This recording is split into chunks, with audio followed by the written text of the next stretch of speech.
Hey guys, welcome. So I'm doing a YouTube video after a long on this channel after quite a long time. I was busy with this college, these semester exams and all. So this video is going to be a bit different from I've never done this before, and even now I have some hesitations whether I should do this, because this is somewhat against my principles. But at times I think we should change my principles, because look, I've never done this before, because not because I was afraid, because if you know me personally, if you are one of my friends in college, or if you're one of my relatives, if you see me every day, if you know me personally, they would know that afraid is not an adjective that goes with me. Especially I've become like this in the last few months, maybe in the last year or so. I don't know why. I don't know exactly why. Of course, I can give you a lot of reasons, but that's not the point of this video. Yeah, I mean, some people may call it desperate. Some people may. I don't care. But so anyway, I'll come to this point later in this video, maybe, because it's not entirely relevant to the topic of this video. But yeah, first of all, so let me just start. Okay. So what is this video? Basically, in this video, I'll try to make it as short as possible. But of course, it will be, because I'll it's kind of course, I know most of you will not watch the video, and I could not care less about that. I may sound rude, I don't care, but I could not care less about that. So I'll not, I'll not even share this video. Maybe I'll share it with one or two few people, but I will not, beg you to listen to watch the video till the very end, subscribe, like, not all those nonsense. But and the thing is that I'll be sharing my personal journey in this video. I've done that in some interviews, and in some, before, also. But it's like, it's not just about my journeys, it's about my realizations in the last few days, the mostly recent ones, which I have not shared elsewhere before. The very recent ones, right? And the reason I'm even uploading this to YouTube is, the number one reason is that, of course, I myself watch my YouTube videos, not all my these kind of YouTube videos. For instance, I recently dropped a video, how not recently, in December 2023, I dropped a video, how not to hate physics. Those kinds of videos I watch myself, maybe after some time, to see where I can improve my presentation skills, my communication skills, and even to see, just kind of nostalgia, not exactly nostalgia. I just want to, see what was my point of view, how I used to think during that point of time. Because, yeah, like, kind of, you can say, like, at least I always feel like, instead of going back to the past and remembering people, other people, it's always better to focus on yourself. Again, I might sound selfish. I am selfish, I never deny that I am selfish. The world has made me this way. I was not selfish initially. If you know me from the very beginning, you would know that. But today I am selfish, and I'm proud to admit that, because it's the only way to survive in today's world. And yeah, so I know I might sound, look, I'm not in a normal state of mind, for not just now, for the last, my semester exams have been going on, they started from the month of May, and even before that, for April, May, for these few months, for the last few days, last few weeks, not in a normal state of mind. Physics, yeah, I always say I love physics, and yeah, I say that even now. But at times, even physics gets tiring. It's not just for the last 2 months, I'm saying in general. Yeah, that's because physics is a very broad field. I'm interested in some particular aspects, but it's not possible for a particular person to be equally interested and invested in all the branches of physics. For instance, in college, I have analog electronics, and these papers which I do not like at all. But of course, that's a part of physics. So yeah, at times, even physics feels tiring, all those calculations and all. But I never personally, I never thought that there would come a time in my life, leave alone so soon, where I would find even music tiring. Like, and that recently happened for the last few days, last few weeks. I just felt like, you know music helped me go through the darkest phase of my life, till now, the darkest phase. Although I feel like even more darker phases are coming, I'm ready for it, I don't care actually. But during my class 11th and 12th, during those COVID years, when I was just starting to discover my passion, my love for physics, and I was starting to try to build my future, although anyway, although in vain. That all those efforts were in vain. But anyway, so I was trying, and during that point of time, you all know the story. Like, most of you know the stories, if you know me, or if you followed my previous videos. And, like, my mother's heart disease, and my grandfather's passing away, and financial issues, and this and that, and issues like self-doubt, existential crisis. Those were very dark days. But and in class 12, I was full on medications. This that was one of the worst mistake. I think that destroyed my mental stability, and it has lasted. Like, these I like to mention this shortly. Maybe I'm taking a small detour from the actual topic, but still I'd like to mention it. uh, maybe for 1 to 2 minutes, the next 1 to 2 minutes. uh, in my experience, of course I'm not a professional, mental health professional, but in my experience, uh, these psychiatrists, especially in this area, this in West Bengal, Kolkata, where I have some experience when I've consulted a few of them.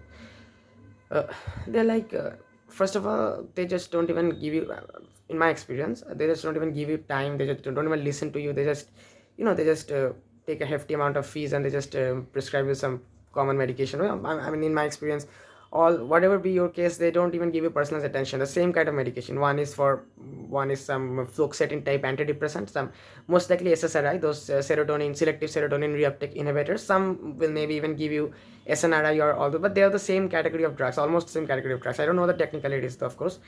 And the other, they will give you in support, they will give you some anti-schizophrenic type medicine, whatever be the case. In general, I'm saying, and this just doesn't work. Maybe in some cases you have side effects, in some cases you initially feel better, but ultimately this is not going to help you.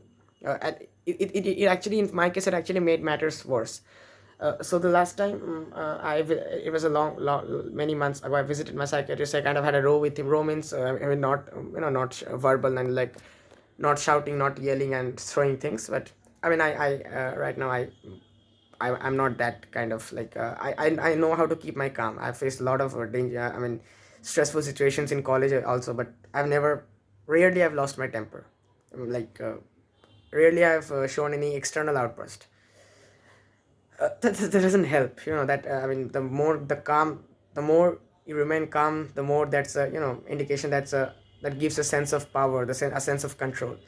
And I've given, for those of okay, I'll come to that point later. Anyway, it's already 7 minutes. I think this video is going to be 40-50 minutes long, but yeah, I just try to say these things just to, because I have no one to confide in. I don't want anyone also like that.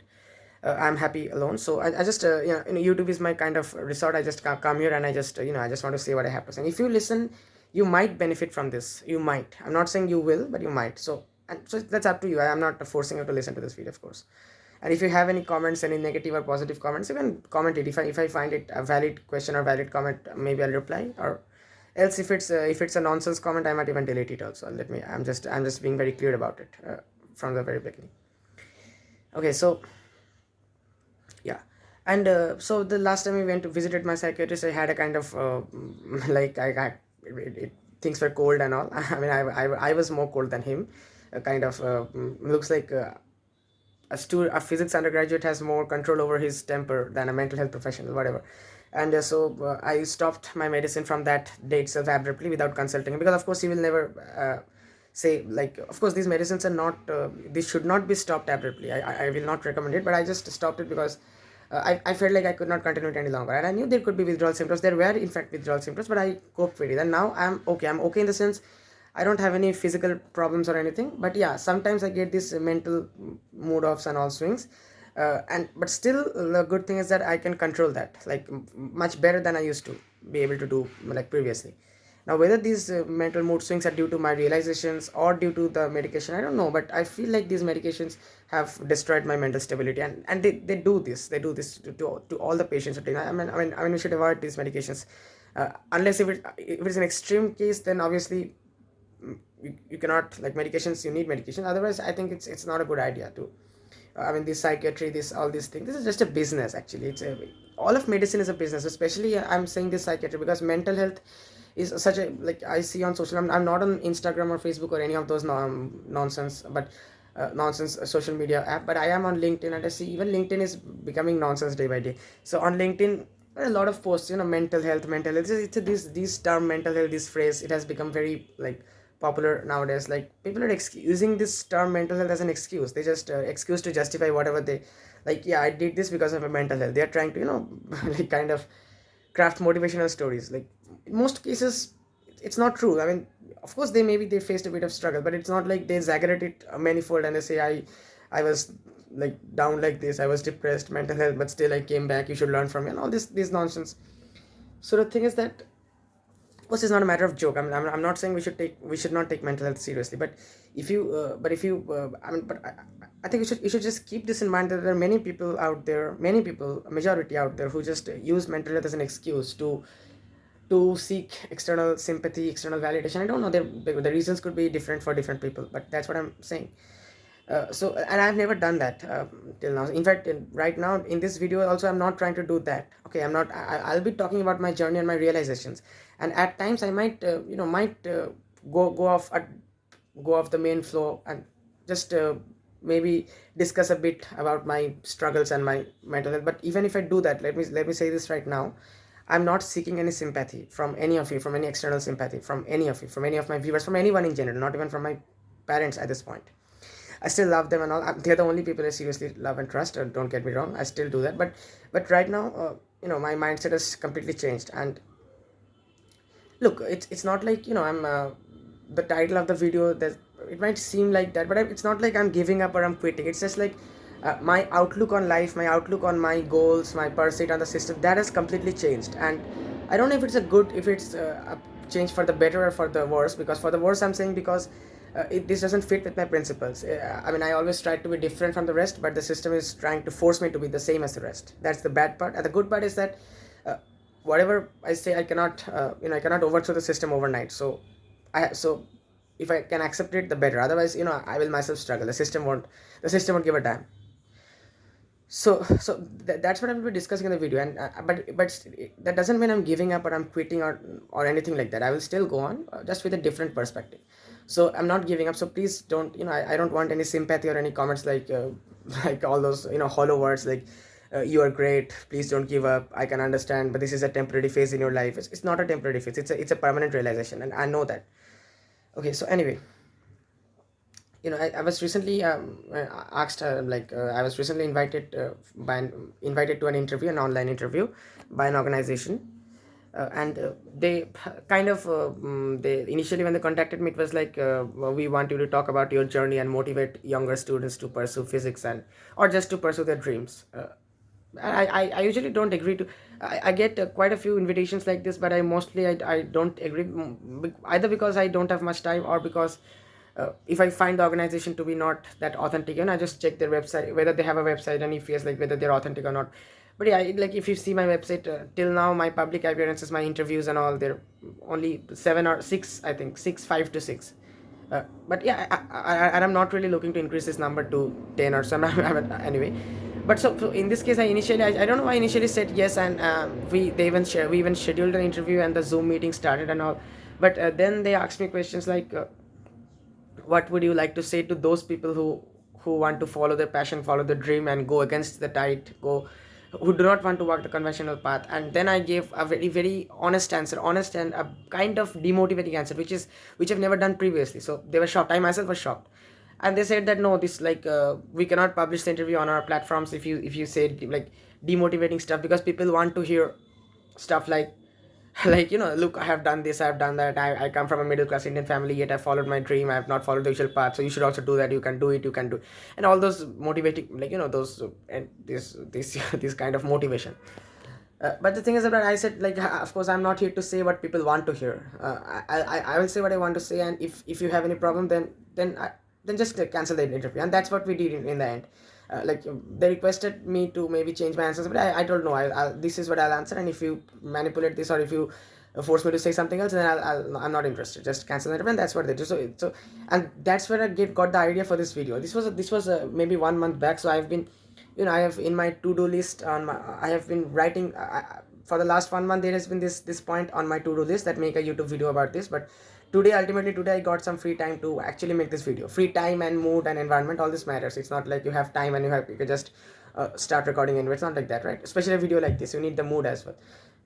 So anyway, so that's why I'm making this video. I know if I did that interview, maybe a lot of people would have listened to it. But and this video, my channel has 600 subscribers, 650 subscribers, 660 subscribers. I mean, very few of you will actually listen to this video, especially the full video. I mean, I don't expect any of you to listen to the full video, for the matter. But the thing is that whatever I'm saying in this video, I'm saying the truth, because it's my channel. I have the right here, I have the independence here. And yeah, maybe if some of you report, even if YouTube takes down the video, doesn't matter. I like, because it's not, my main target is not to spread the word. My main target is to just speak what I feel like speaking to myself, and I'm uploading it because if you feel like hearing, and since this might help you, you can do that. That's all. Otherwise, so anyway. So that's it. I just want to speak the truth, even if it reaches a less number of people, and that's what I can do on my YouTube channel, uh, which I cannot do if I am, you know, doing an interview for some other organization, because then I have to follow them, and that I. So anyway, and okay, so first of all, okay, just I have made a few points which I would like to discuss, because it's a lot of things and it's difficult to remember each and every one of them. So my laptop is open, my PC is open right in front of me. Let me just give me a second. Yeah, so now let's come. It's already 15 minutes. I've not wasted, but whatever. So now let's come to the question. So there are a lot of people, I myself among included among them, that who don't want to follow the conventional path.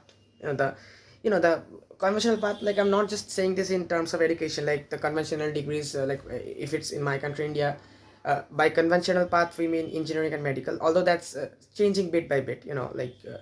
But that has been the convention, and even now that is the convention. Like right now, so there are always those kids, like 90% of the cases in Indian, parents force their kids to, like, no, you'll either do engineering or medical, because those are the fields when you get your job quickly and get financial stability. And the students, and I don't blame the parents, because that's their mindset. But the students, they're also, the way our education system is designed, from the very, like, school level, primary school level, you are not allowed to think independently. You're just kind of and you don't get, most people, at least in my country and in many other countries as well, they don't develop this. They don't even have the ability or the idea that, okay, so let me think what I want to do in the life. No, they just, like, we're just a passive players. Like, whatever the society says, whatever my parents say, I will just follow that. It's like, whatever they're studying, even if it's a conventional, even that they don't love and study. They're just doing it because they have been told to do it. And this is the reality. I can confirm that, in most of the cases this is the reality. Of course, I cannot say in all the cases. But there are few people who want to follow the non-traditional path, myself included. So the first of all, so suppose you're one of them. Suppose, if you're not, then you can maybe fast forward, or maybe just stop watching the video from this point. But if you are, I'd like to ask you one question. Like, you ask this question to yourself, like, very honestly. Why do you want to do this? Like, is it just because there should be an objective reason? Is it just because you have watched some motivational videos on YouTube that the world's top billionaires, Elon Musk and all, they have not followed the traditional path? They don't. Most of them are college dropouts. So yeah, I'll also not follow the traditional. Is it just because of that? Is it a result of watching motivational videos on YouTube or on social media, or is it a result of, because of some particular craze? Like, maybe I like that particular artist so much, so maybe I will be like this. I will not follow education, I will follow music. Music is my passion. Don't mind the noise, please. Like, music is my passion. I'm just giving some examples, because those that come to my mind that I can relate. There could be many other, like, other reasons as well, and you will know that better than me, of course.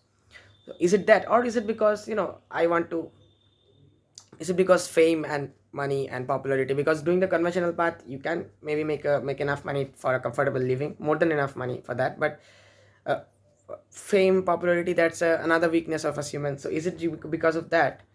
So ask yourselves. Or is it because, I'm inspired, I want to do good to humanity, I want to, if you choose by non-conventional, if you choose some research field, need not be physics, like anything, any scientific research field, any research field for the matter.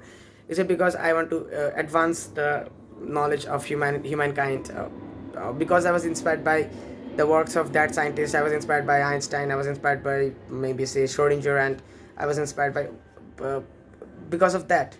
Because if it's any of these reasons, then I would like to say, I would, like, from my realization, I may be wrong, but most likely I'm not. I like to say that these are not valid reasons. Like, if these are the reasons behind you choosing a non-conventional path, you will not be able to persist. You will not be able to.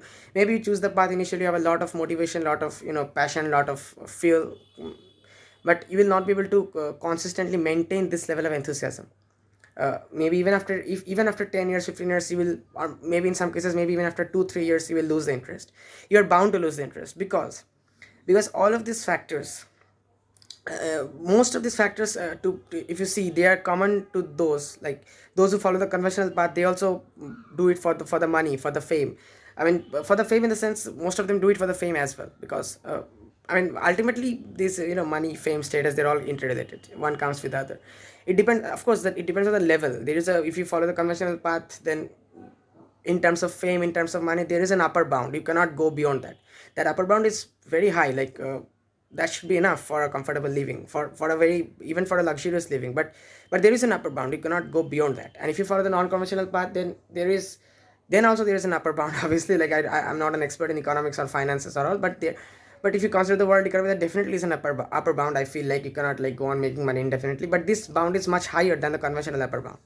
But the problem here is that if you follow the non-conventional path, it's much more likely that you fail. It's much more likely in the sense 99% of the people who follow the non-conventional path fail. And 99% is just, I'm just saying is a number, but the idea is that most of them, like, yeah, it's almost like 99% of them, they actually fail.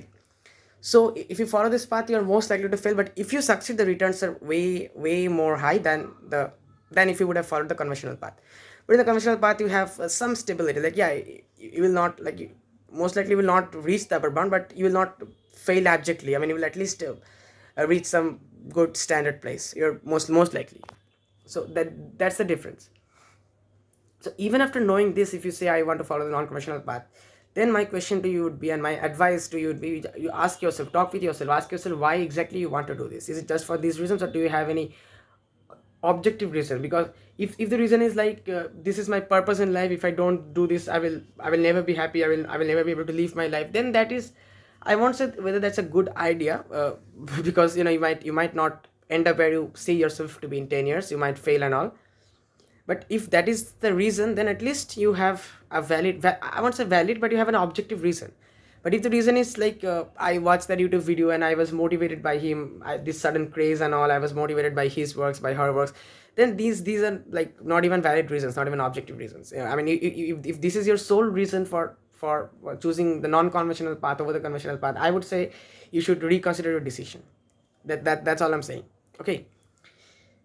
Like, see, in my case, see, I for instance, I chose physics. It's not like if you ask me why I chose physics, and physics is in India, especially in my country, in my state, in my town, I think it qualifies as a non-conventional path, because if you consider from my school, from my high school, I am the only, as far as I know, I'm the only one who is pursuing a physics degree. I mean, bachelor's degree in physics. Maybe there are two or three more, but not more than that. All the others, they are either medical or engineering, or they're just following some management courses, or the usual, the usual. I mean, you know what I mean. But so the thing is that uh, why did I choose physics? Because I was inspired by Einstein, because I was inspired by Schrodinger? No, not that's of course I found their works inspiring, but that's not the reason I chose physics. Then I was inspired by a lot of other people from other fields, but I didn't decide to choose, I didn't decide to pursue those fields as my profession, or as my ultimate, like, as my passion in life. I, but the reason I chose physics is that, and this is really true, like, like I have been thinking about this question lately, and this is all, like, no matter how many times I ask this question to myself, this is the answer my mind gave to me. So I think I can safely say that this is true. It's because, see, I feel like first of all I have to do something in my life, because for my financial stability, if I had that amount of money and all, my financial stability and all, that I could afford doing nothing in my life, then I would have chosen that path. I would have chosen that path above physics. I mean, in a sense, above getting a physics degree and following the conventional path, BSc, MSc, PhD, professor. No, if I had that support behind me, if I had that stability, I would have just completely isolated myself from society, from the system, and just don't care, just don't give a damn about any kind of degrees and all, and I would just independently study physics, maybe when I felt like it, on the internet, on the, yeah, if I maybe take a few courses because of course it's not possible to study physics just by yourself. At times you need professional help, obviously, because it's a very technical subject. But otherwise, I would have done that above physics. Like, I know that if I would have followed that path, I wouldn't have I would never have got a PhD, so I couldn't have called myself a physicist officially, but I would have done that if I had that option. Since I don't, since I have to do something in my life to make a living, so I thought physics was the best choice. Now, this thought, why physics is the best choice, why it could be something else, if making a living is my ultimate goal, then it could be, maybe I could have done that much faster, much easier, much more efficiently if I would have chosen the conventional path. But that's not my ultimate goal. That's the necessary goal. But, and that's the goal, that's the most important goal as well. But I felt like choosing physics will give me a perfect balance between that, I mean, that financial stability portion, as well as my passion, my interest. because ultimately, see, I have never people call me, that like a physics lover, a physics enthusiast, a young physicist, even though that's too much. I'm not a physicist, but yeah, I definitely am a physics lover. But that's not really how I see myself, because I don't love physics. I don't love this subject physics just for the sake of loving physics. What I'm after is the truth. I like to, a seeker of truth would be a more apt description of me than, say, a physics lover or an aspiring physicist. Yeah, actually this is the case. That's why I dabbled with metaphysics and a lot of other things in between, because ultimately what I'm looking for is, I just want to know the truth. That by truth I mean, of course, not the truth of this society, not the truth of these transient humans and all, not this kind of truths. There's nothing more to know about this kind. I at least have formed my firm theory of humanity, that all of them are wearing masks, and all of them are, they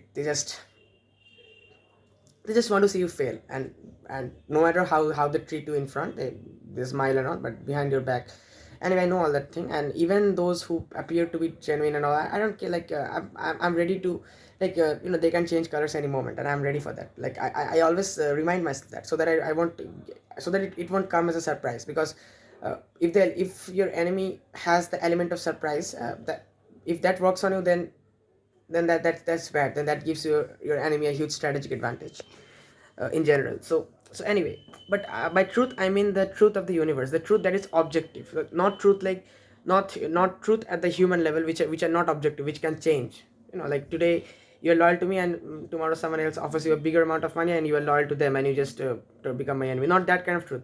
The truth of the universe, I'm not using the term the laws of physics, because we're not sure that the laws of physics are ultimate.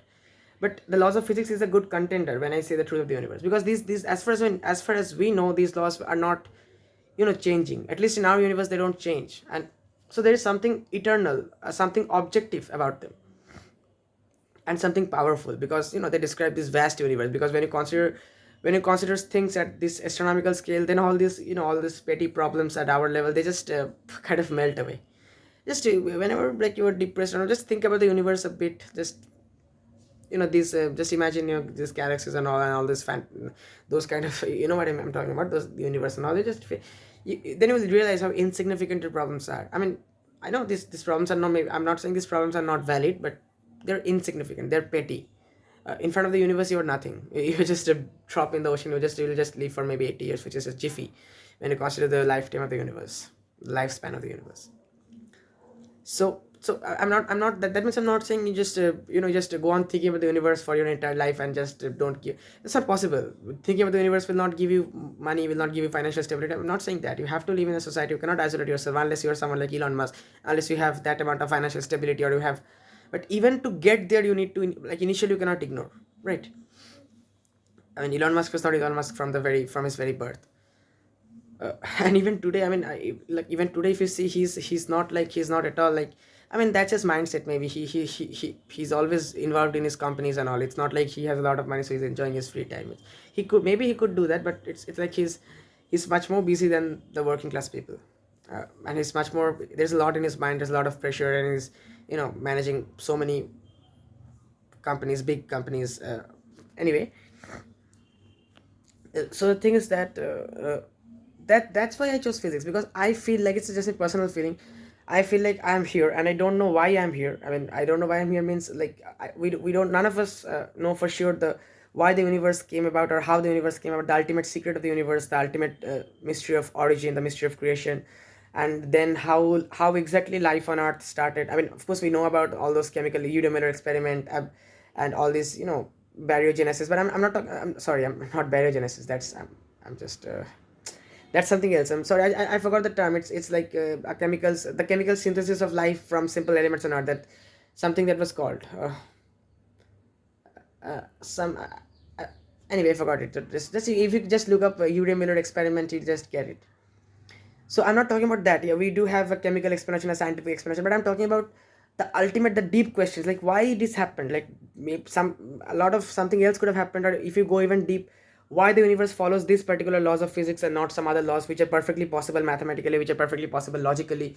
And then how exactly did life evolve? We have Darwin's theory and a lot of research going on in evolution, but there are a lot of questions that are unanswered also. Like if I ask, I mean, we don't have a rigorous answer to the question why we're here and how we came to be, especially why we're here, because the why and the why questions are usually not under the domain of science, because science is here to tell you what and how, not why. Like if I ask you why the universe has four fundamental forces of nature, if I ask a physicist, at best today, at best he or she will be able to tell me that maybe there was a symmetric super force, a single unified force, and it broke into four pieces due to symmetry breaking as the universe evolved, as the universe expanded. Now if that's okay, that's predicted by many theories. Like we have, like in fact, if you see grand unified theories, we have already seen that just after the Big Bang, during that time, the electromagnetic force, the weak nuclear force, and the strong nuclear force were unified. I mean, electroweak theories, electromagnetic and weak nuclear were already unified by the electroweak theory. And then we have proposed strong unification of the electroweak force with the strong force as well, the GUT, Grand Unified Theory. Gravity is a different matter. Don't get me started on that in this video. And then we have a rough explanation, rough idea why as the universe cooled down, those forces separated, and today we have four fundamental forces. But if I ask you or ask the physicist, like why four, why it could have broken into five fundamental forces or three or two, like why four, then the answer is like there is no possible answer, because our mathematics, our physics can give no answer to that. And just an example, if you consider even more simple examples, like why there are five states of matter we consider plasma and bosons and condensates as of now, or why there are why there are maybe two kinds of particles, bosons. See, a lot of things are possible, but our universe follows a particular laws, follows a particular set of laws, seem to follow a particular set of laws. And if I ask you how these laws work, or what are the outcomes of the law, what are the predictions of the laws, and whether they match with the world we see around us, then you can give a definite answer. Science, physics can give a definite answer. What, how, fine. But if I ask why, then physics cannot give any answer to that. The only one who can actually answer that is, I don't know, maybe God.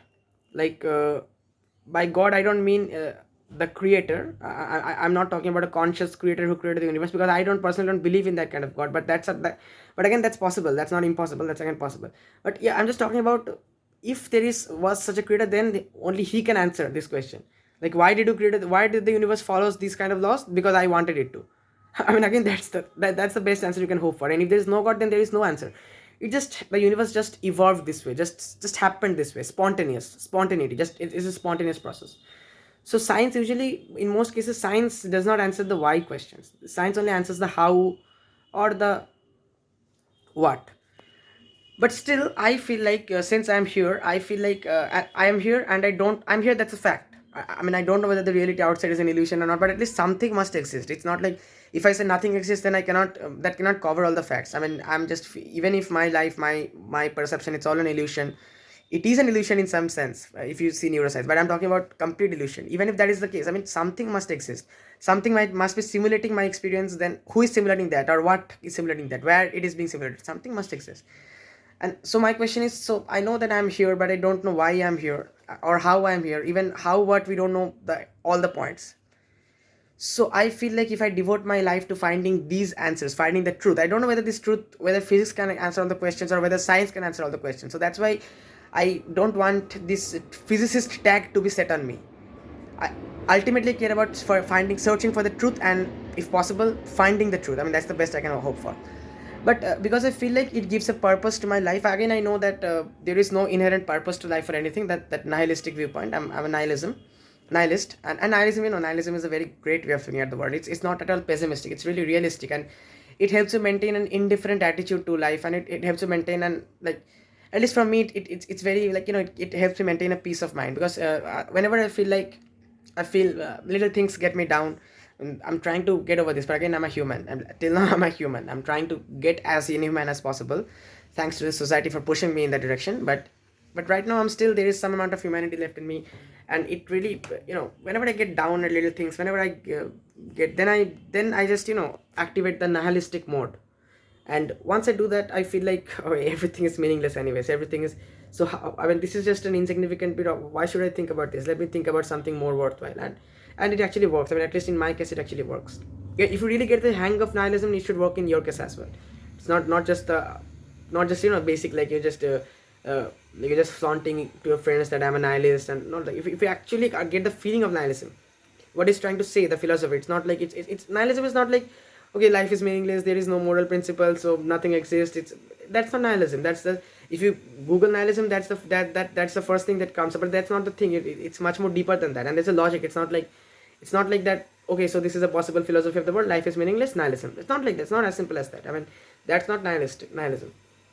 Nihilism basically, it promotes unbiasedness. It does not attach any special value to anything.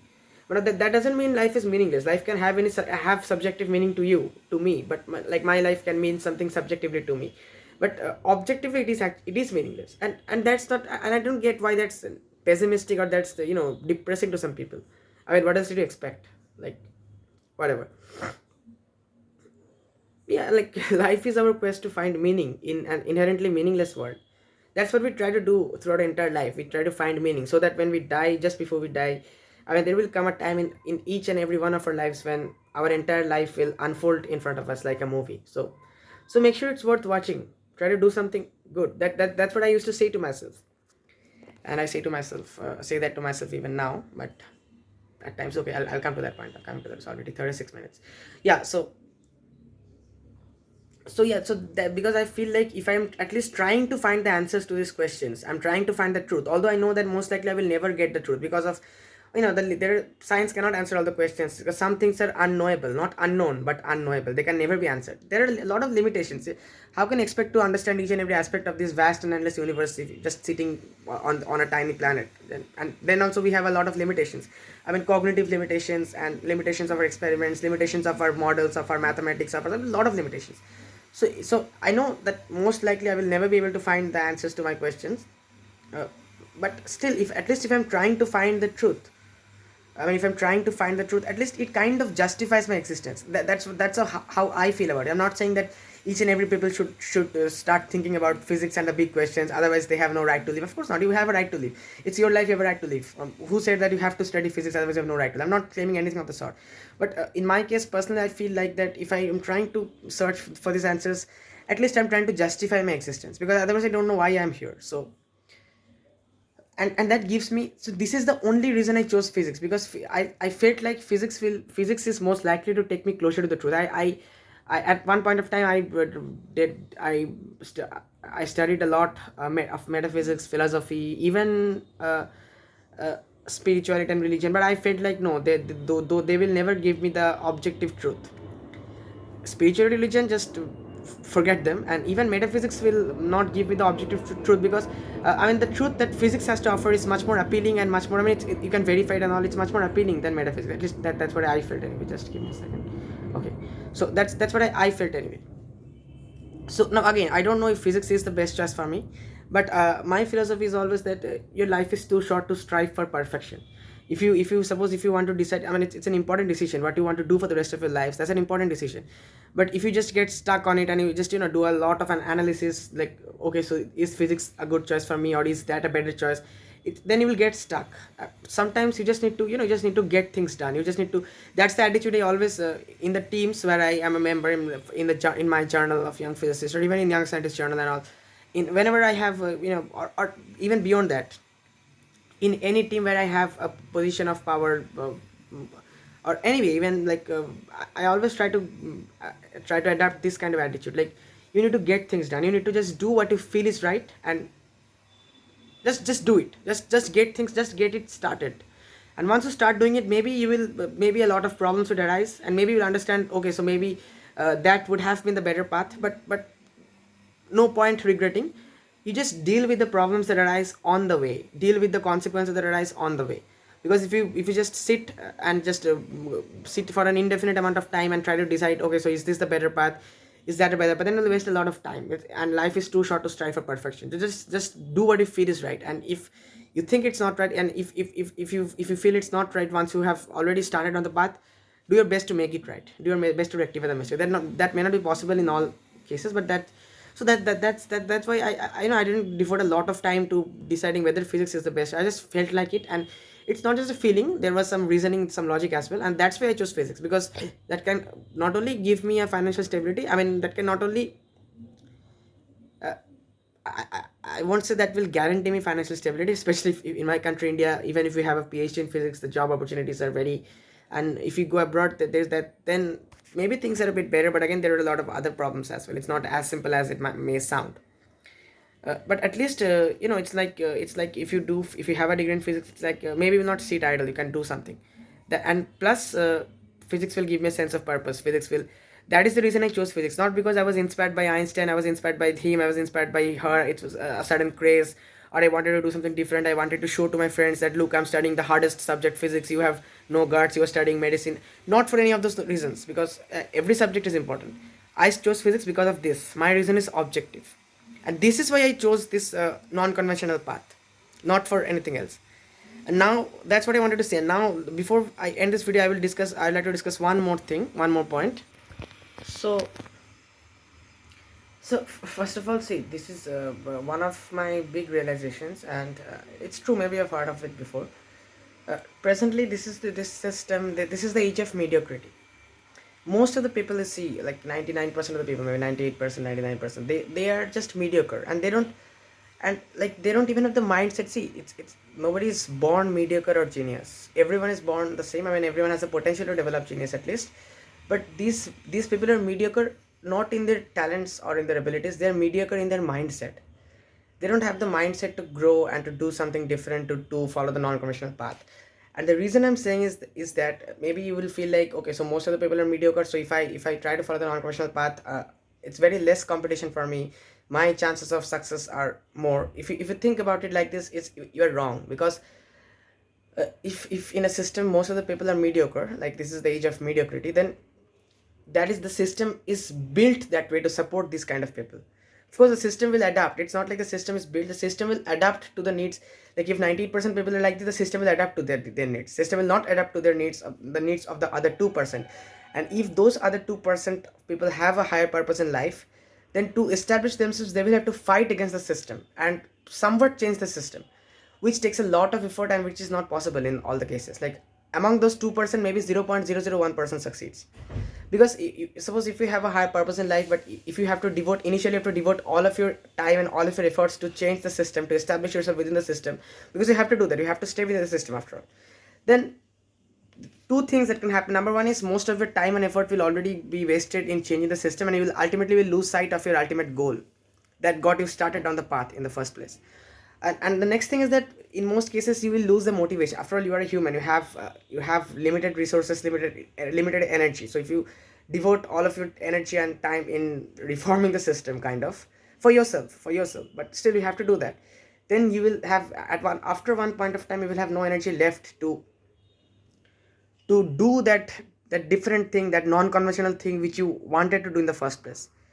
Like if you see, for instance, all the non-conventional ideas, by ideas I'm not only talking about businesses or startups in general. Initially, if it's non-conventional, in most cases you don't even hear of it. In some cases, if it gets a little bit of attention, social media attention, or a little bit of attention, it gets a little bit of famous, a bit of promotion and all, and then it slowly rises up to a point till which it maintains its autonomy, it maintains its non-convention. But after that point, the more and more society expects of it, and the more and more it's getting into the mainstream, it's getting into the it's getting into the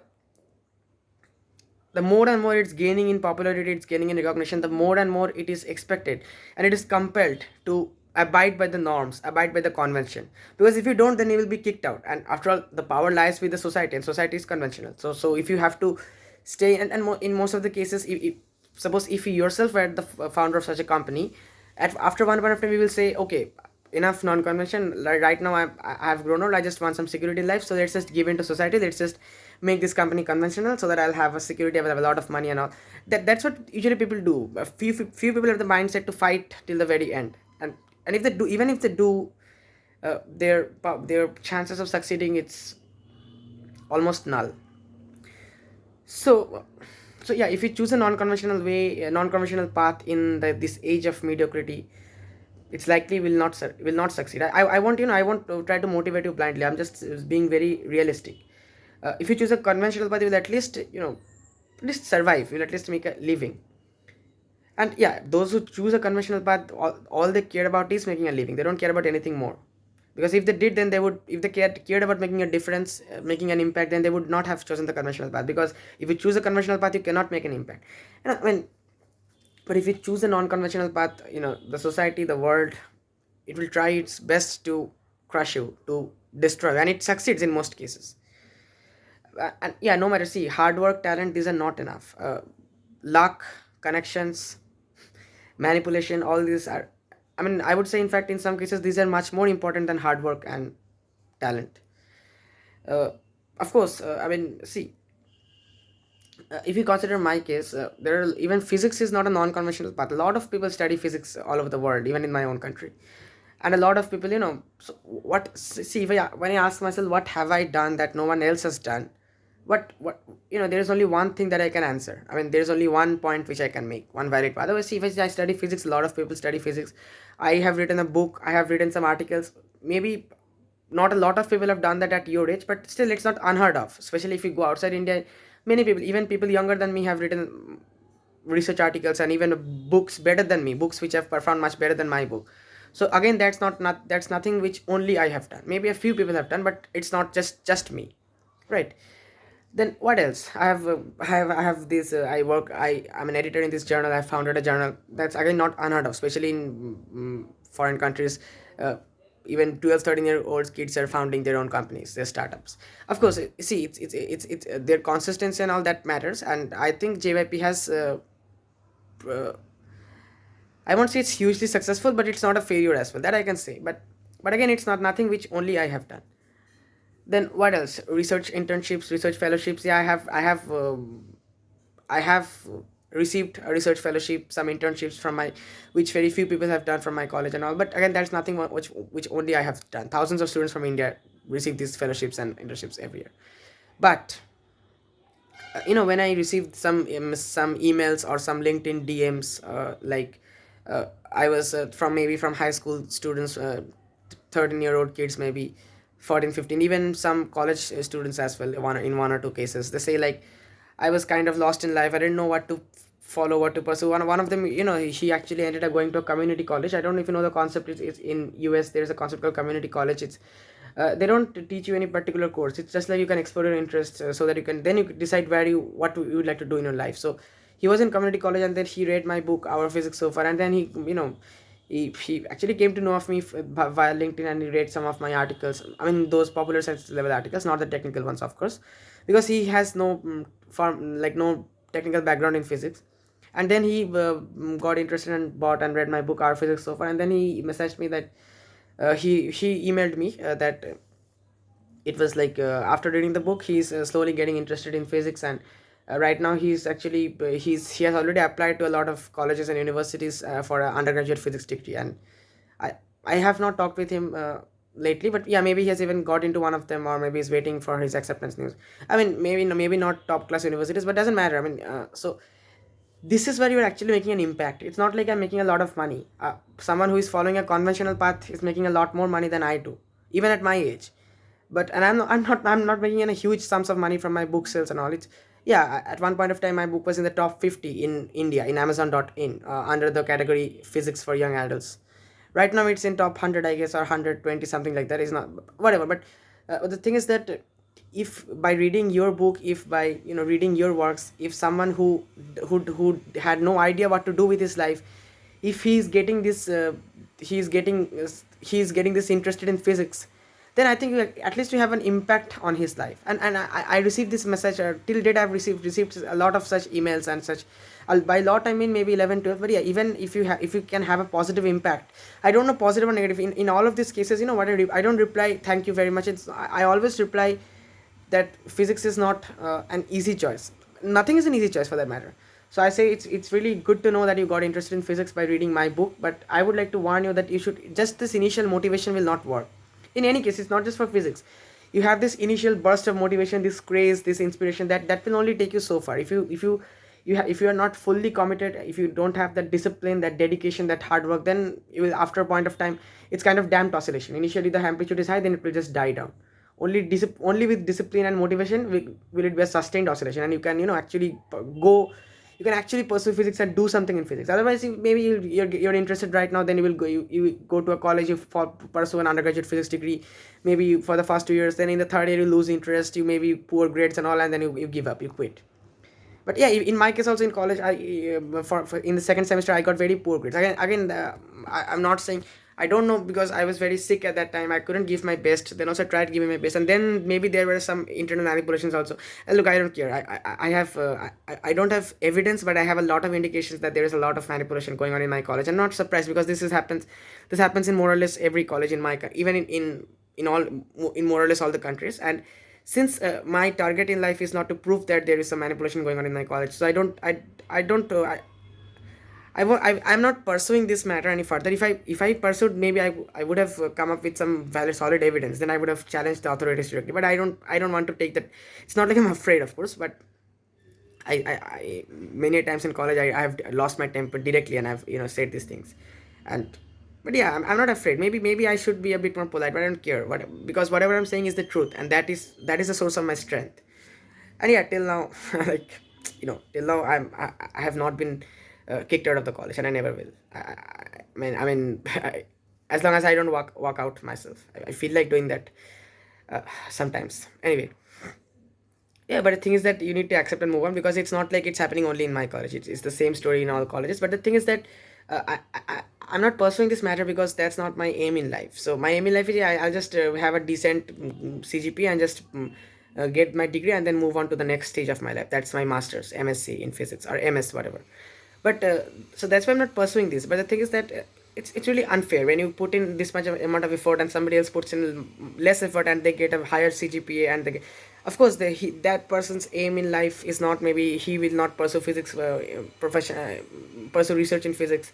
But yeah, whatever, maybe of course his life doesn't depend on you, and your life doesn't depend on him, your goals are different. But it's still unfair, and it's difficult at times to accept, like because it's pure manipulation. You put in this much amount of effort, and you're not genius, because we are, you know what I'm talking about. It's not like he's a genius, we all know that. But this person is getting good CGP, and you're putting in so much effort, and you're not getting good grades. But the thing is that, yeah, in sem 3, and I improved a bit, and in sem 4 also I'm trying my best to improve. The exams are standard. Let's see, the results will come out after maybe 2 months. So the thing is that a lot of things that can get you down, and that will get you down. But if you have that ultimate purpose in life, like my purpose is physics, my purpose is not getting a good CGPA from St. Xavier's College and being the topper of my class. So that's why I'm still fighting. That's why I'm still not quitting, even after so much so much unfairness, or whatever you call it. uh, because because I have the dedication, and I have the discipline. Because if I only dependent solely on motivation, I mean, at this point of time my motivation is zero actually. So if I only depended on that motivation, I could not keep going. I couldn't have kept going right now. So motivation will only motivation is just a spark, but to keep the flame on, you need oxygen, and you need a lot of other factors. So that oxygen is your discipline, your dedication, and your hard work, not just motivation. Because it's like, I mean, sometimes this mindset your mindset should be like, you should not even seek motivation, you should not even seek any external source of strength. It's like, I feel like I should do this in my life, that means I should get it done. Even if I don't like it, I should get it done somehow. This should be a mindset. I mean, just don't give a damn about any external motivation, any external source of strength, any external, pessimism, optimism. No, don't even think about that. You feel you should do this, so just go ahead and do this. That as simple as that. And yeah, if you feel like this is not for me, then don't even start it. It's not like you just so everyone around me is doing that, like everyone around me is doing coding, so I should also do coding. Everyone around me is doing engineering, I mean, preparing for engineering entrance exams, so I should also do that. No, just you just if you feel it's not for you, just don't even start doing it. Because if you start doing it, and then you will lose motivation after one point of time, that will even further, that will decrease your confidence. And if you feel you should do this, then you just get it done at all costs, without any external motivation or whatever. So that's what that's what I wanted to say. And like when it comes to hard work,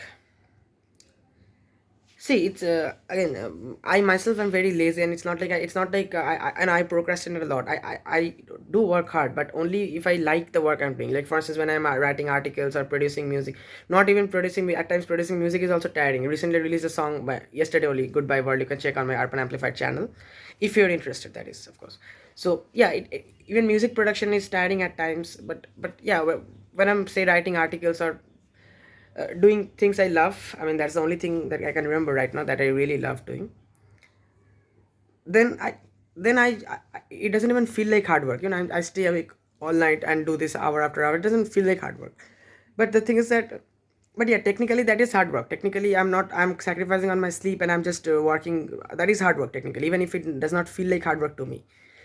So but otherwise for instance, in certain papers in my college which I don't like, for instance, analog electronics, modern physics, mathematical physics, I'm okay with all those. Modern physics though, like I love modern physics, but otherwise, I procrastinate a lot. Like it's a huge syllabus where I don't study, and I just start studying just the day before the exam. And this is true. And if you I don't know if you know, but in our college, St. Xavier's college, the syllabus is really huge, and most of it is not even covered in class. In some cases, not no in some professors really covered their part well. I won't not gonna lie, but in some cases, I mean, that's not the case always.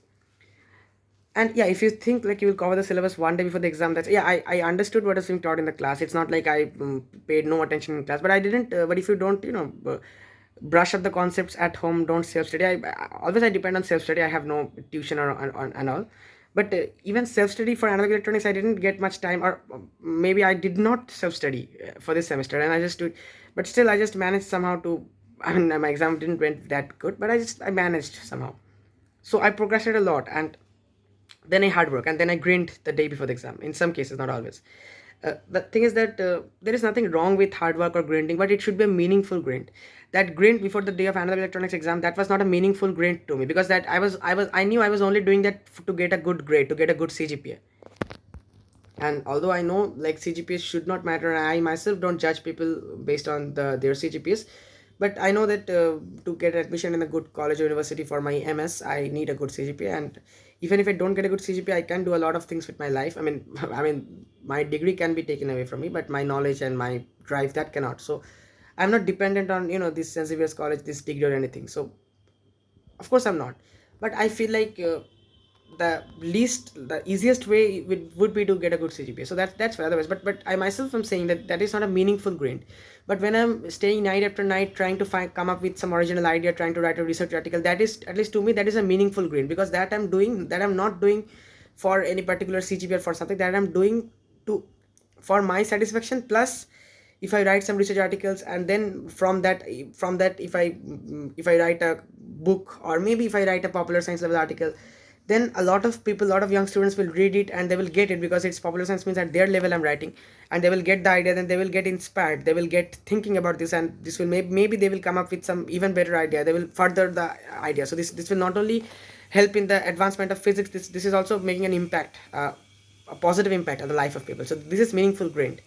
I have no issues with hard work or grind, because yeah, sometimes talent is not enough. Hard work beats talent when talent doesn't work hard. But it should be a meaningful grind. That's all I'm saying. It's like meaningful means meaningful objective. Of course, to you even CGPA may be meaningful. In most of our students in our college, CGPA is meaningful to them. CGPA is everything to them. They will even kind of maybe I should not use this word publicly, but they will even leak the boots of you or of the professors to get a good CGPA. But that is subjective meaningful. But I'm talking about objectively meaningful. If I am impacting the life of a student or a young researcher, then that is objective meaningful. If I am inspiring some advancement in the field of physics, that is objective meaningful. But if I'm getting a good CGPA, that is not meaningful objectively, even though that might be subjectively meaningful to me. That's what I'm saying. And yeah, again, you cannot always win. I mean, it, see, as long as you are improving and as long as you are enjoying the process, you are a winner, even if you are not getting a lot of accolades or a lot of official recognition. But even that, but that also matters. I'm not gonna pretend official recognition, that also matters, degrees and all that matters, your CV and all. But the thing is that you have to accept that you cannot win always. But even in such situations, instead of giving up, you can tell yourself that I can lose in a better way. In a sense, like, I cannot win always, of course, but I can lose in a better way. and there are a lot of people who are in a worse condition that me. I mean, that can be a source of strength for you. I mean, I feel like, at least, I mean, at least this strategy works for me. And sometimes, I feel like uh, like it should be a fine balance between, autonomy and interaction. I mean, this we see in physical systems, and there's a lot to learn from physics in real life as well. You should have a good balance between autonomy and interaction. Autonomy in the sense, you should be autonomous. You should not let your mood depend too much on the system or on anyone else. Like, even if you lose, that should not break you completely. But the next thing is that interaction. If you cannot be totally autonomous, you cannot be totally isolated from the system. So you should interact with the system at times. I mean, you should, in the sense, you are bound to. Even if you don't want it, you cannot prevent that. You cannot avoid that. But it should be a good balance, right? That's what I'm saying. And then, for instance, one good analogy which just came to my mind is, if you know about op amps or operational amplifiers, which we just read as part of our analog electronics course. Op amps, if you see the basic op amp circuit, I'm talking about the voltage amplifier op amp. It has a high input impedance and a low output impedance. That says a lot. Like this, you should try to be like this op amp in your life. Because high input impedance signifies that you are selective in what you are letting inside your head. Input impedance, input resistance is high. You are not easily, you don't allow all types of signals to enter easily. So you should also have a high input impedance. And low output impedance doesn't mean you should just you should just easily let go of everything that is inside your head. Low output impedance means, I mean, that's how you should think of this. I mean, just an analogy, of course. If you get to know that something which you consider true is wrong, and of course scientific facts are changing, and not just scientific facts. Even, for instance, if you get to know that some people you trusted, he or she is actually not trustworthy. So you should not, low output impedance means you should not try to focus too much on that. You should easily let that thing you should easily let that thing out of your life, out of your head. Low output impedance means that it's not like you should let everything out and just keep a blank head, of course not. But yeah, that's what I'm saying. Because and the thing is that, speaking of analog electronics, the thing is that in reality, our system is digitized. For instance, we used to for instance, suppose we have a pass at 40%, and if a person get 39 out of 100, then he is a fail, and if a person gets 41 out of 100, then he is a pass. I don't really think there's a huge difference between someone who gets 39 and someone who gets a 41. There is not. But it's digital. If it's below 40, that means you're fail. If it's above 40, you're pass. It's not analog, it's not continuous. They don't consider that. I mean, of course, it's no good complaining, because when you have so many students and all, there should be some cutoff, okay? And in some cases, they give grace marks and all. But if you think about it, since the system is digitized, but ideally, it should be analog, because ideally, you should consider each and every aspect. You should consider continuity, right? So that means you cannot let everything depend on the system. I mean, you cannot, because if you judge yourself just by your performance in this digitized system, then that's not a good way. That's not a correct way, valid way of judging you. Because then, if you get 39 and if you fail, then you will consider yourself a failure, while someone who gets a 41 will consider himself a success, right? But that's not the case. That's definitely not the case. Because maybe you gave in more effort than him. I don't know what I'm talking about. But the thing is that it's no good complaining about the system. That's also true, because when I think about it, if you have so many people, a huge population, and the base human instincts, you cannot override them, right? So then, if you like, maybe just try to imagine there's kind of a thought experiment. If you have so many humans, and if you suppose you give the input to some huge supercomputer program that these are the basic human desires, and you have so many humans, then you just simulate the system with time. Then no matter how many times you run the simulation, you will end up with a system much like this. I mean, there will be corruption, there will be unfair, there will be this, that, there will be classes in society, there will be the rich, the poor.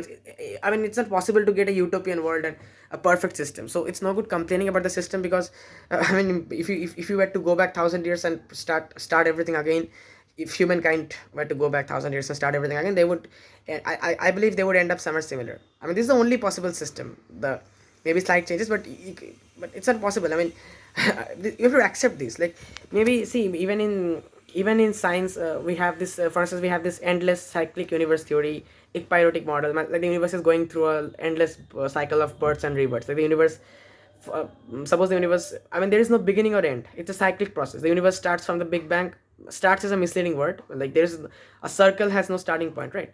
But yeah, anyway, just for the sake of speaking, the universe starts with from the Big Bang, and then it ends with, may say, a big crunch, and then it again starts from there, and there's a cycle going on.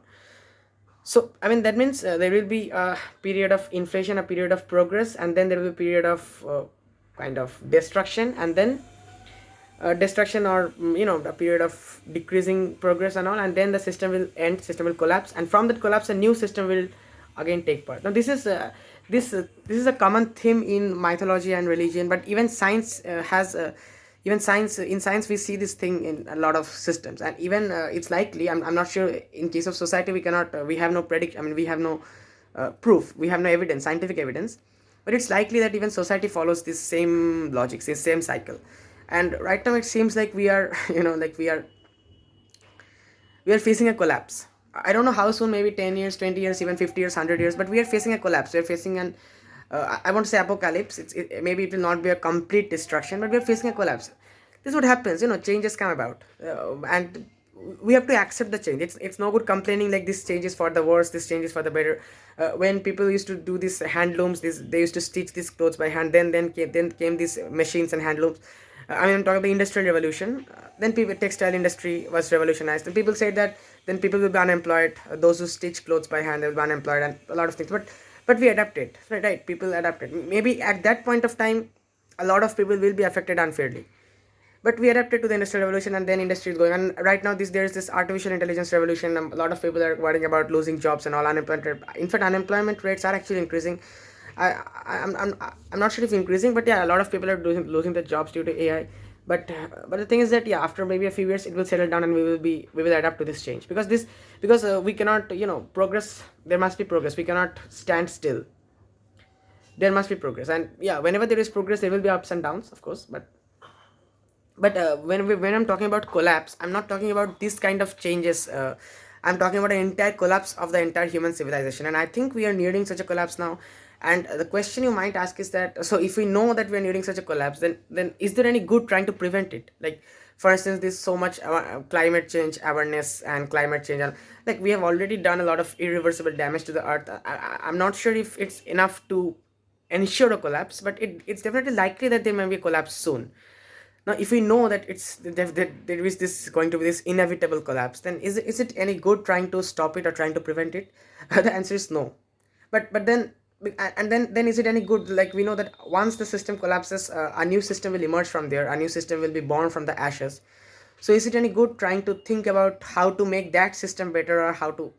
Again, the answer is no, because that's unpredictable. You can never know how the system might emerge. So it's no good trying to make predictions from now. It's like you don't even know how that will happen, or whether we humans will have a hand in it. So then what am I suggesting you just sit back and watch the world get destroyed like a web series? No, that's not what I'm saying. What we can do and what we should do in all the cases is that there are a lot of people around us.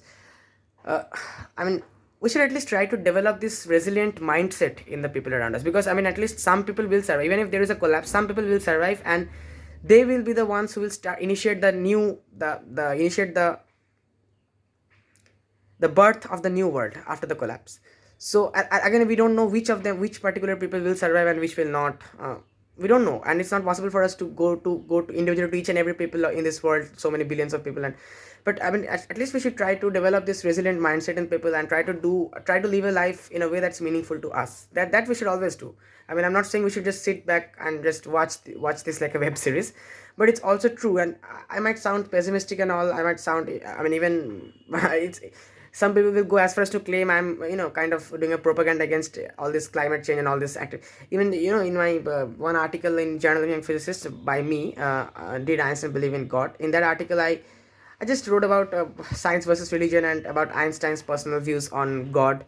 And you see, the article got over 5k views the last time I checked, and a lot of comments. And the comments were really funny. Like, I found them really funny. They were claiming like I am a physicist who is trying to propagate anti like a lot, I don't even remember exactly, like anti-Christian, anti-religion. All those comments were nonsense. I mean, it's clear the people who commented, they have no idea about what science is, and they're just all those religious fools and all. But whatever. So the thing is that but I don't, at this point of time I'm not I'm not stranger to controversy, so I don't care.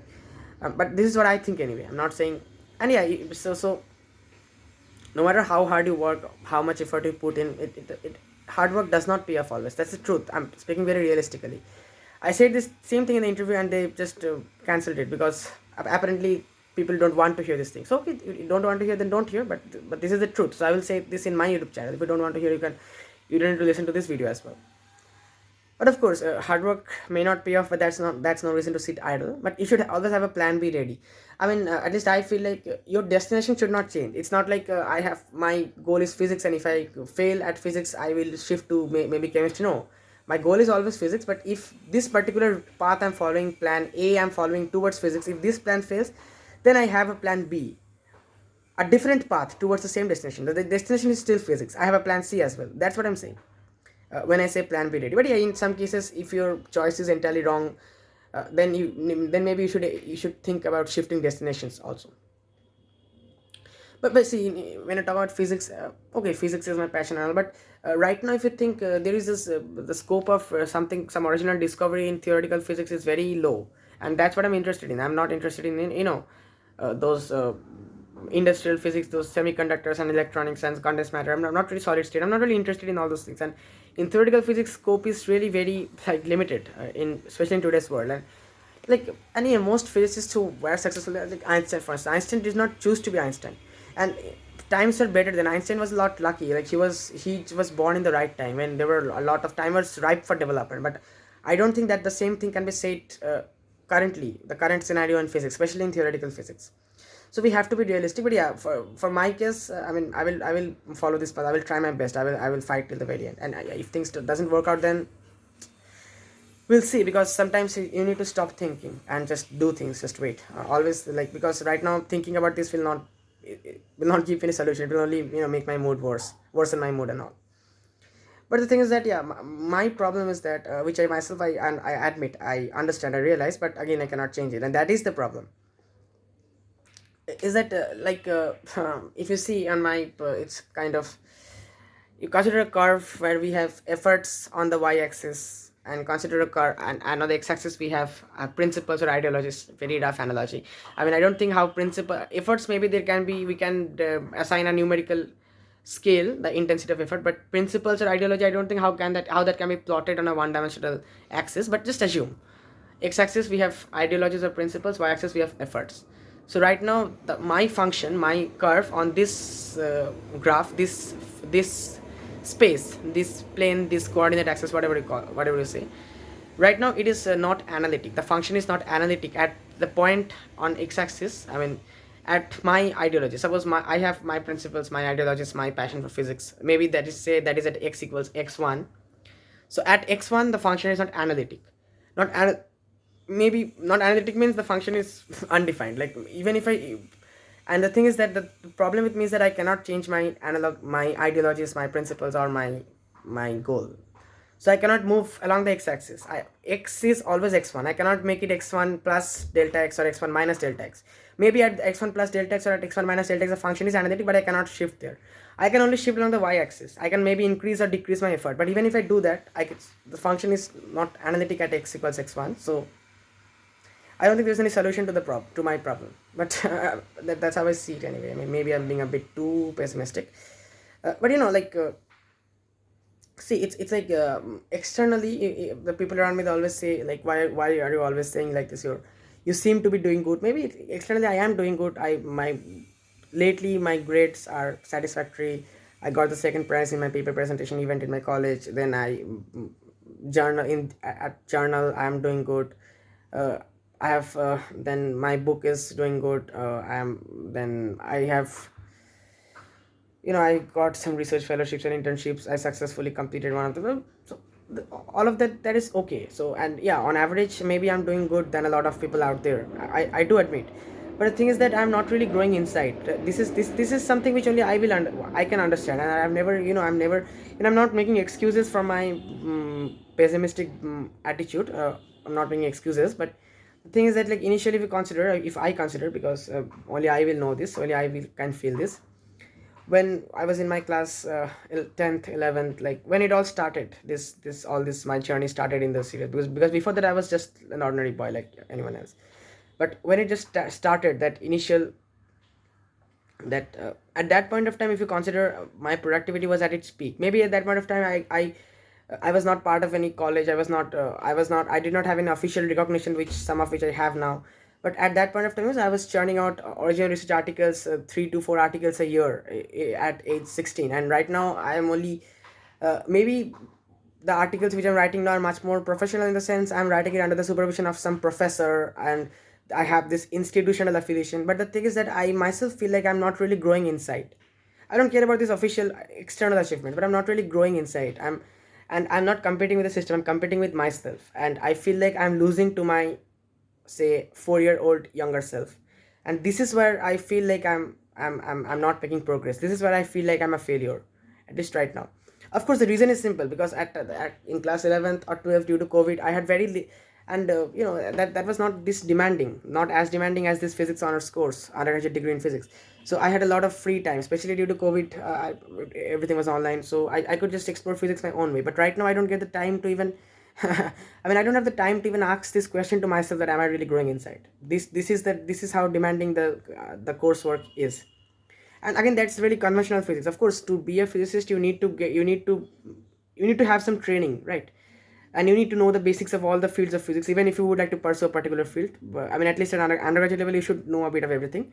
I understand, but it's a bit too hectic and all. Like I'm not getting any time to devote to myself, and that's why I think my productivity is decreasing. Like I'm not really growing inside, even though outside I seem to be doing well, maybe. But that's what people say, at least around.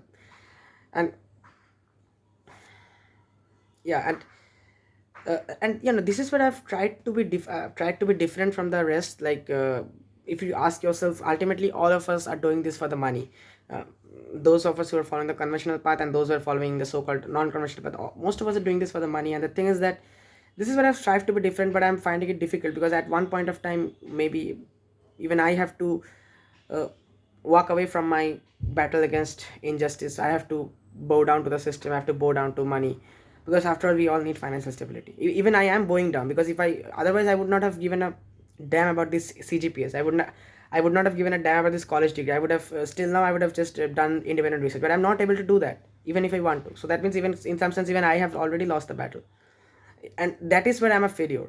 Even if I graduate top of my class, which it's never going to happen, but I'm just saying, even then, to myself, I will be a failure due to this. Why I consider myself a failure. Nothing else. And yeah, ultimately, see, most of us are doing this for the money, and the basic truth of the world is that everyone around you is trying to make money off you by stimulating certain emotions in your brain.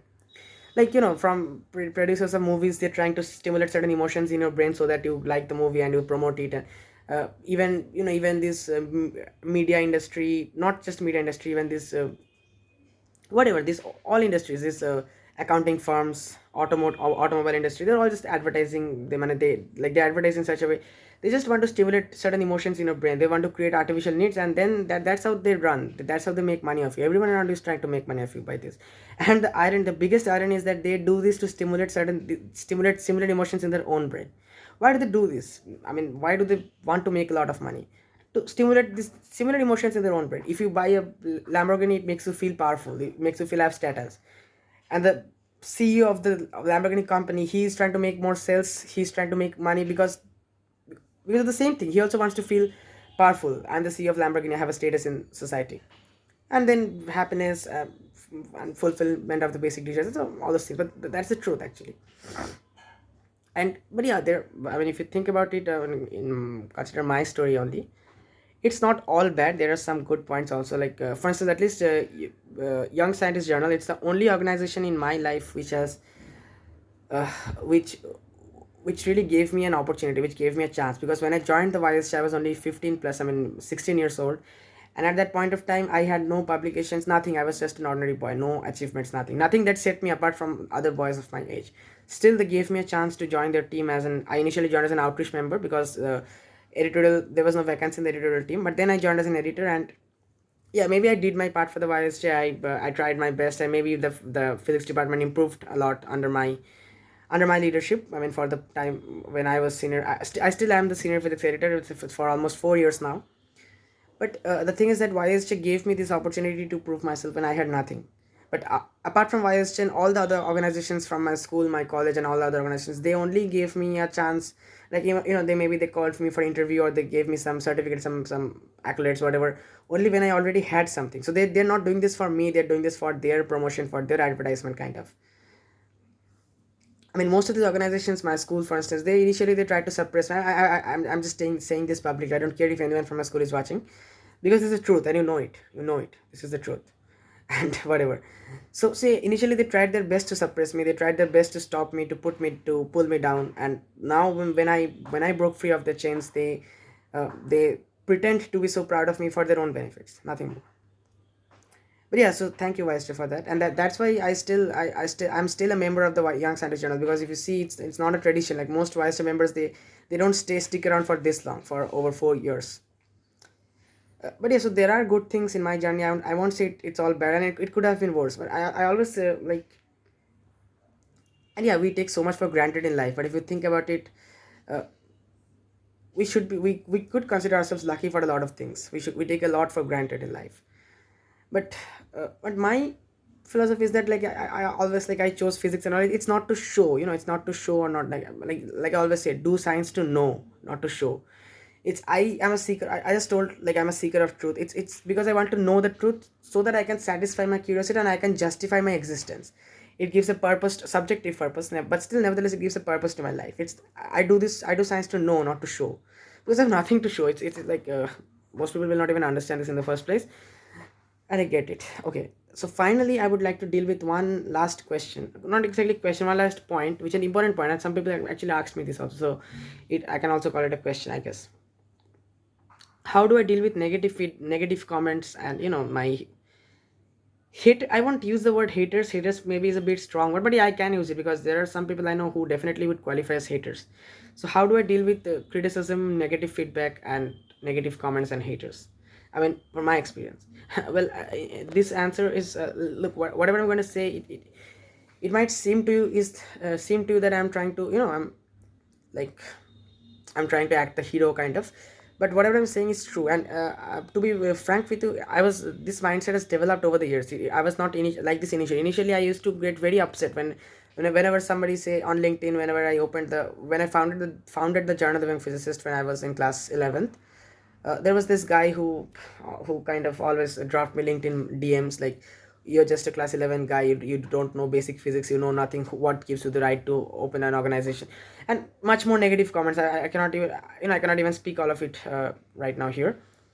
And yeah, I won't deny that at that point of time it really got me upset. It really, I even considered, like, closing JY, because at that point of time, right now, today, I cannot do that. Today it's a public non-profit, and a lot of articles are published here.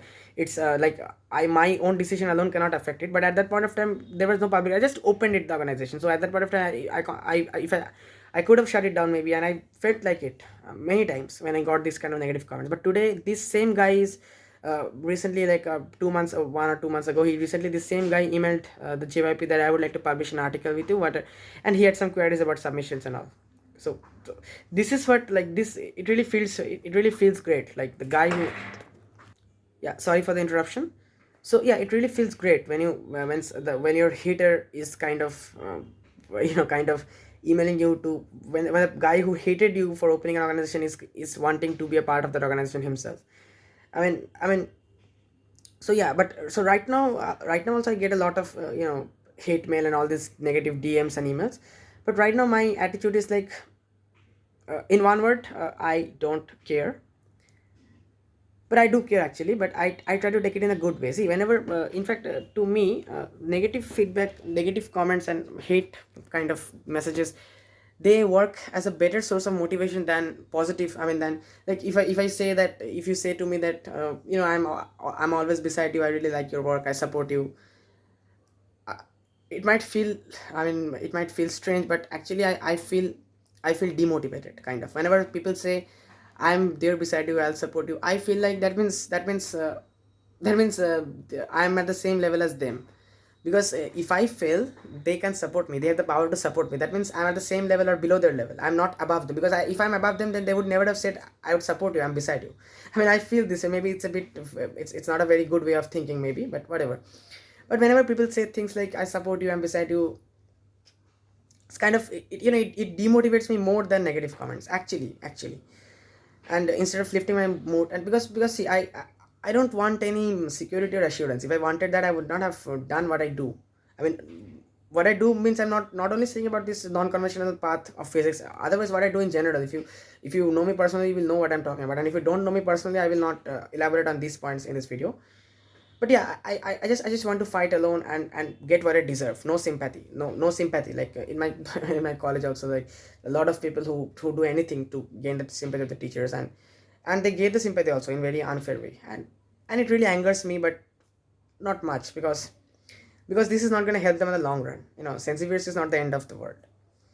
So I just want to fight alone, and I just want to get what I deserve fairly. I don't want any sympathy from others. And uh, see, if people are jealous of you, and if people don't help you even when you need it, that should make you stronger. I mean, at least I think of it like that, because that means either they don't have the power to help you, or since you're trying to rise above their level, they won't help you because they're afraid that you might end up better than them. So they're not helping you because of their afraid. And if they always say like I'm beside you, that means you're not really doing that good, you're not really, then that means you're not really a threat to them. That's why like their attitude towards you is more pity than more pity than afraid than fear.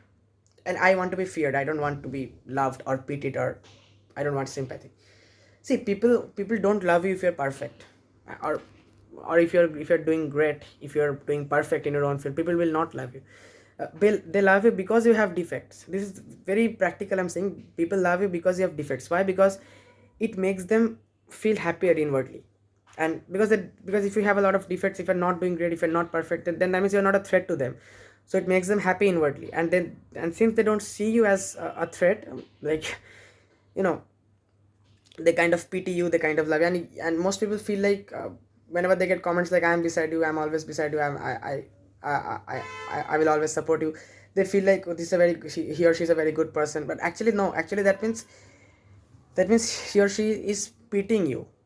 That means you are below his or her level. And to me, being the best is much more important than getting people's love. I've always been pretty clear about it. And yeah, in my professional work, professional life, in my college, I most people hate me. The few, they just hate me directly, and I really respect them, that at least they have the guts to say that. And most of them, they hate me behind my back, but in front they're like I'm the best, kind of. And I get to know this from a lot of my sources. It's not like I'm not, I'm not just speaking for the sake of speaking. I have evidence about this.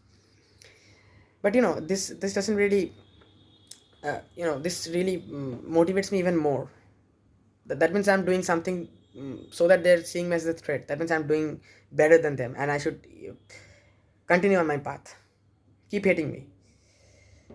And you know like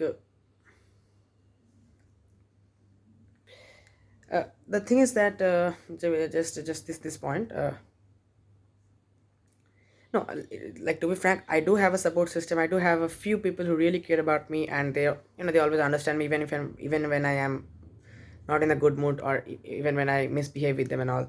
But the thing is that I'm trying my best to make myself, to build myself in such a way that even if they were not present, I would not be completely finished, and I would not be at all. I would not be. I mean, I'm trying to take myself to that level that even they won't matter to me. I mean, if they are really genuinely supportive of me, I will never forget them. I will always try to do my best to help them as well. But I try my best not to get dependent on them. And of course, I'm talking about my parents and a few others. So, but again, when you think about, when you ask this question, like, how do I deal with negative feedback? It's like, again, I would like to use an analogy from analog electronics, which some of you might not get, but it's called. It's like, if you know a bit about feedback amplifiers, or just feedback in electronic circuit. Feedback means you're just feeding a part of your output signal, could be voltage or current, whatever. That depends on the particular amplifier you are using or particular circuit. You're just feeding a part of the output signal to the input, Now negative feedback means you are feeding a part of the output to the input in such a way that the input is being decreased, especially if you're joining the output to the inverting input. And if you're doing it in the non-inverting input, then that's positive feedback. That means the input is increasing and this is going on indefinitely. Suppose the input increases, then it creates a higher output, then that output, a part of that higher output is coming to the input again and it's increasing again, and this is going on positive. I mean, it's going on indefinitely, it's going on increasing. And negative feedback is something else. It's like, it's negative feedback ensures stability, like a part of the output is coming and it's decreasing the input, but if it decreases too much, then again it will increase because you have an inverting input and that concept. I'm not going to the technicalities, but the thing is that genuine friends, I think about genuine friends like negative feedback amplifiers, because if you're overconfident, they keep you grounded. I mean, they give you negative feedback, but they keep you grounded, and if you're too low, then they make you feel better. Okay, but and yeah, in electronics we always want negative feedback, because except in oscillators and all, but in amplifiers mostly we want negative feedback, because negative feedback means the circuit will have a better frequency response, it will have less noise, it will be more stable. But in life, in success, we want positive feedback. I mean, positive feedback means you're just growing indefinitely, you're progressing indefinitely. That's what we should aim for ideally. It's not, we never want our growth to stagnate at one point, right? So I've like genuine friends. If genuine friends are like negative feedback, then I see my enemies as positive feedback. Also, genuine friends, think of them as amplifiers, but I already have an input signal. They're just amplifying it and keeping it stable. But positive feedback, enemies are like positive feedback oscillators. Oscillators always have positive feedback. Oscillators, what they do, you have a DC signal, DC input, but you don't have any AC signal input, but you're still getting an AC in the output. Of course, this AC is not being created magically. It starts due to some noise inside the circuit. By noise, I mean due to some capacitance. This junction capacitors, this the capacitor at the, there's a transistor, right? And there's a junction. This, suppose we have an NPN transistor, then there are two PN junctions. So anyway, so this, that's how the signal starts, and due to the positive feedback, it grows on, it goes on growing indefinitely, and that's what an oscillator does. So similarly, if you think about your enemies, you know, enemies help you build something out of nothing. Friends can only give a little push, but enemies can help you build something out of nothing. Like I was, that's what I'm saying. Like yeah, your love, like that. I said that in one YouTube video or one YouTube community post, I guess, that your love taught me to run, but your hate taught me to fly. That's it. If you want to run, then okay. If you want to fly, then you have to take your haters, take, first of all, you're getting a hate, you're getting negative feedback. That means you have done something in life which is worthy of the attention of your haters. Otherwise, if you're no one, then they will not even bother giving you, they will not even bother giving you, sending you hate comments. You're getting hate comments means first thing that you have at least done something we should be proud of. Next thing is that, why am I saying this is a positive feedback? Because suppose they hate you, you get more inspired, and you do something even better, and then that makes them hate you even more, and then you get even more inspired and you do something even more better, and this will go on just like positive feedback. That's how I feel. That's how I deal with. I mean, that's my attitude towards haters or critics. I mean, yeah, if it's a constructive criticism, of course I take care. I try to think about where I went wrong, how to improve myself. But otherwise, this is how I deal with it. And the thing is that I mean, one last thing I'd like to say is that, yeah, like if you I'm first of all, I know a lot of people who are struggling much more than me, so I don't want to claim that I'm struggling. But still, even if I speak just for myself, just for my case, I'm a bit disappointed in my haters. I'm speaking, I'm a bit disappointed in my haters, because they have, some of them at least, they have tried so hard to break me, like spread rumors, break me emotionally, break me, and they've tried their best to break me. I feel like they've tried their best, and maybe this, it's not their best, but at least they've tried hard, that's for sure.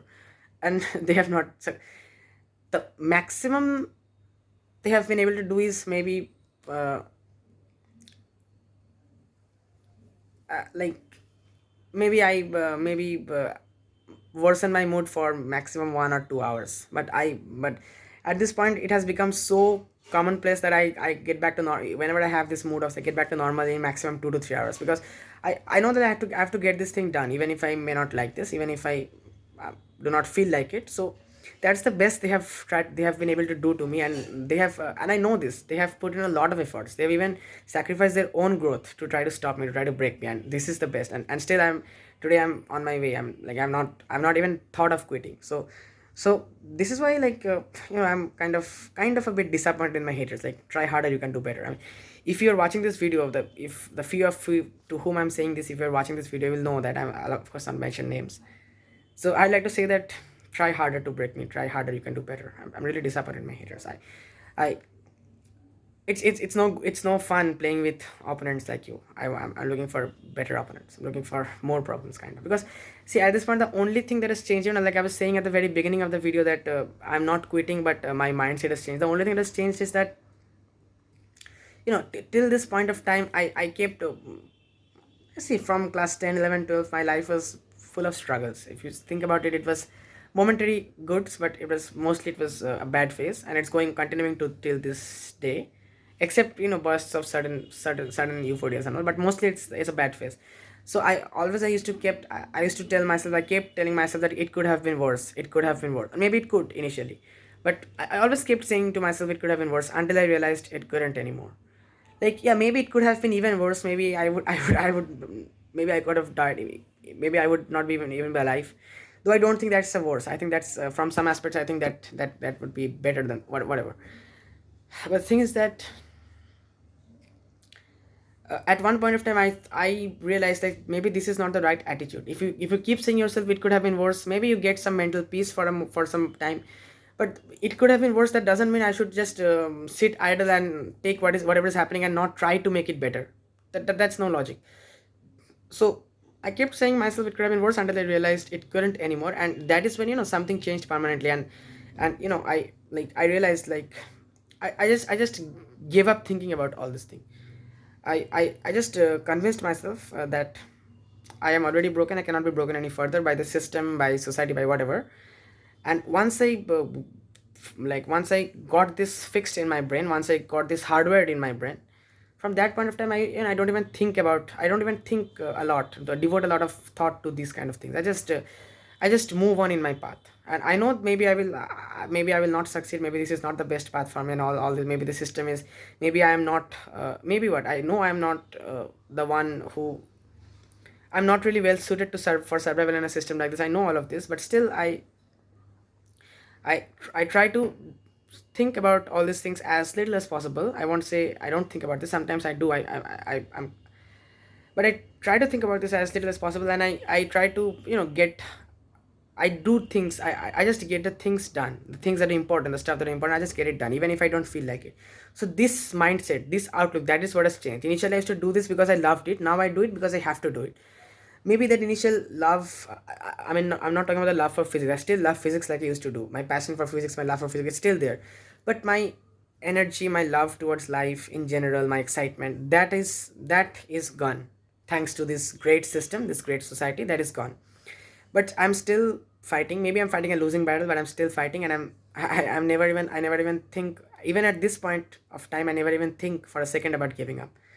And as for haters, keep hating me even more. I could do with some more hate. That will even push me even further. I mean, so yeah, I think that's all I wanted to say in this video. It's already like over 1.5 hours. I don't want to elongate this any further. And so finally, what I want to say is that, look, I'm going to keep going. I'm going to keep going via this path, which I have carved out for myself. It's definitely a non-conventional path. I'm just going to keep moving on until I succeed or I die, or or whatever, something even worse happens. But see, don't think I don't know how this might end. I've known it for years, and I'm ready for all the consequences. But as long as I'm alive, as long as I'm able, I'll never give up. I'll keep going. But yeah, don't expect anything from me. I mean, because right now I'm not competing with the system, not competing with society. I'm competing with myself. I will just try to do the bare minimum so that I can survive in the society. But right now I'm not even competing with the system. I'm competing with myself. So just to society, I would like to say, just give up on me. Just give up on me. I mean, whatever, that's up to you. But yeah, I'd like to assure you. I mean, most of you are not seeking this assurance in the first place, but still, I'd like to let you know, especially let my haters know, that I'm not thinking about giving up. I'll just go on. I'll move on. I'll move on. As long as I'm alive and I'm capable, and as long as I don't lose my mind, I'll go on, and I'll give it my everything. I'll try my best until I succeed, or I lose, or I die, or whatever. I'm ready for all the consequences, and I'm not really afraid of any of that, by the way. So So yeah, I think I discussed some important points in this video which might be useful, might be relatable to some of you, especially those of you who have tried to do something different in the lives as well. And so if you want to do something different in your lives, I will not I will neither encourage you nor discourage you, but I just shared my points, my realizations, my experience with you. Of course, these are personal to me, and the same things might not be true to you, and these are not objective truths, but I just shared this with you because this might help you now. Keeping all these points in mind, and by taking into account, taking into consideration your personal experiences and expectations and your principles, the decision is up to you. I will I will neither like before, I will not not say that yes you can do it, you should do it. I will not encourage you, but I will neither discourage you as well. Up to you. But yeah, what I can say is best wishes, all the best. Thank you.